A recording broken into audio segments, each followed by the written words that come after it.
இன்றைக்கி சித்தப்பாவோட பேரனுக்கு first birthday, அதோட என்னோட தம்பியோட குழந்தைக்கு ஃபஸ்ட்டு பர்த்டே. அதுக்கு இன்வைட் பண்ணியிருந்தாங்களா. நானும் பொண்ணும் தான் போயிருந்தோம். வாசலில் போகிறப்பே கோலம்லாம் போட்டு வரவேற்புலாம் பலமாக இருந்தது. பசங்க 2 பேர் வரவேற்பு பண்ணாங்க. உள்ளே போனதுமே டெக்கரேஷன் ஒர்க்லாம் நடந்துக்கிட்டே இருந்தது. பேர் வந்து நிமலன். நல்லா இருக்குல்ல பேர். அந்த பேர் என்ன அர்த்தம்லாம் கேட்டுறாதீங்க, எனக்கு தெரியல. சொன்னாங்க, ஞாபகம் இல்லை. ஆனால் சூப்பராக டெக்கரேட் பண்ணியிருந்தாங்க. குழந்தையோட வந்து ஃபஸ்ட்டு மந்த்லேருந்து 1 இயர் வரைக்கும் உள்ள ஃபோட்டோஸ் எல்லாத்தையும் ஆர்டராக அரேஞ்ச் பண்ணி வச்சு சூப்பராக டெக்கரேட் பண்ணியிருந்தாங்க. என்கிட்ட எனக்கு செய்ய தெரியாது, இருந்தாலும் இதெல்லாம் கரெக்டாக இருக்கான்னு கேட்டப்போ ஓகே நல்லா இருக்குங்கிற ஒரு ஃபீட்பேக் தவிர வேறு எதுவுமே நான் செய்யவே இல்லை. அங்கே பசங்க நிறைய. எங்கள் பாப்பா உள்ளே அழைச்சிட்டு போனதும் குழந்தைங்களா இருக்கவும் எங்கள் பாப்பாவுக்கு ஒரே டவுட்டு, அம்மா இந்த இதில் எந்த குழந்தைக்குமா பர்த்டே அப்படின்னு கேட்டுது. ஏன்னா எல்லாருமே குழந்தைங்க கையுமாவே நின்றுட்டு இருந்தாங்க. பார்க்கவே ரொம்ப ஆசையாக இருந்தது. அதில் ஒரே ஒரு குழந்தை மட்டும் என்னை பார்த்ததும் கை நீட்டுச்சுதா, இதான் சாக்குன்னு தூக்கியாச்சு. அது வேற நல்லா சிரிச்சு வேற என்கிட்ட பேசிஞ்சுது. இதில் வேற தூக்கம் வேற அதுக்கு வந்தது. என் பொண்ணு, அம்மா உன்னை பார்த்து வந்த ஒரே குழந்தை இதுதாம்மா அப்படின்னு சொல்லிச்சுது. ஆனால் இப்போல்லாம் வந்து பசங்க வந்து வர்றதில்லை தான், யாருக்கிட்டையுமே போகிறதில்ல தான்.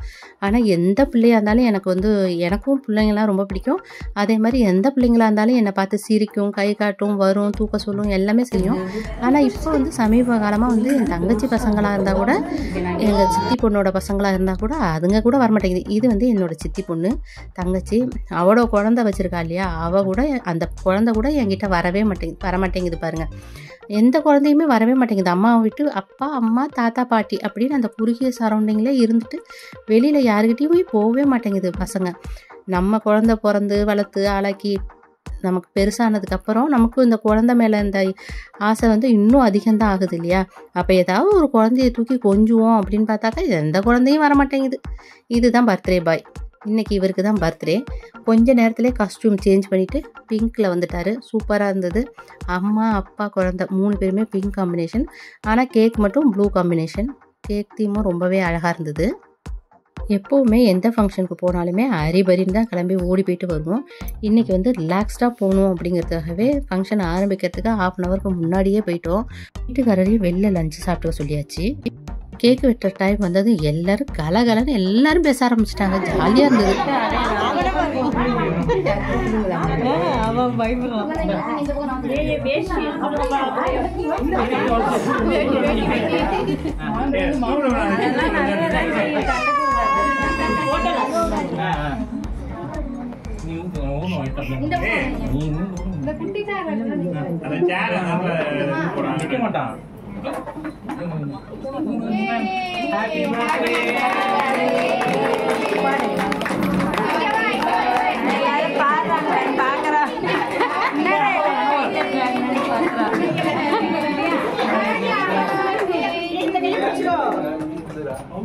கேக் வெட்டி முடிச்சதுமே எல்லாருமே கிஃப்ட் கொடுக்க ஆரம்பிச்சிட்டாங்க. சரி நாமளும் கொடுக்கலாம் அப்படின்னு வெயிட் பண்ணிட்டு இருக்கப்ப எங்கள் அப்பா வந்து ஒரு டாக்குமெண்ட்டை கொடுத்து ஃபோட்டோ எடுத்து என் தம்பிக்கு அனுப்ப சொன்னாங்களா. அது ஒவ்வொரு பேஜாக எடுத்து அனுப்பிட்டு உள்ளே வந்து பார்த்தா குழந்தையும் காணும், அப்பா அம்மாவையும் காணும். குழந்தைக்கு பசிக்குதுன்னு பால் கொடுக்க அழைச்சிட்டு போயிட்டாங்க. சரி கொஞ்சம் நேரம் வெயிட் பண்ணிவிட்டு நம்ம கொடுத்துட்டு போவோம் அப்படின்னு பார்த்தாக்கா சாப்பிட்றதுக்கு உடனே கூப்பிட்டாங்க. 2 பிளேஸ் இருக்குது அப்படின்னு சொல்லிட்டு கண்டிப்பாக நீயும் பாப்பா வந்து சாப்பிட்டுட்டே போகணுன்னு பிடிச்சி இழுத்துட்டு போயிட்டாங்களா. சரின்னுட்டு சாப்பிட்டுட்டு வந்து எடுக்கலான்னு வந்துட்டு சாப்பிட்டுட்டு வந்து பார்க்குறோம். எங்கள் வீட்டுக்காரர் உடனே ஃபோன், என்னது கேட்டை பூட்டிட்டு போயிட்டா, கேட்டு சாவி வேணும், நான் தெருவில் நிற்கிறேன் அப்படின்னு. உடனே உளுந்து அடிச்சுட்டு ஓடி வந்தால் இவர் வந்து கேட் ஏறி குதிச்சு வீட்டுக்குள்ளே போயிட்டார். அதை சொல்லியிருந்தா கூட நான் அந்த குழந்தை கூட ஃபோட்டோ எடுத்துகிட்டு வந்திருப்பேன். நான் லாஸ்ட் வரைக்கும் ஃபோட்டோவே எடுக்கவே இல்லை. கிஃப்ட்டை அம்மாகிட்ட கொடுக்க சொல்லிட்டேன். எப்போவுமே நான் ஃபங்க்ஷன் போனால் இப்படி தான் நடக்கும்.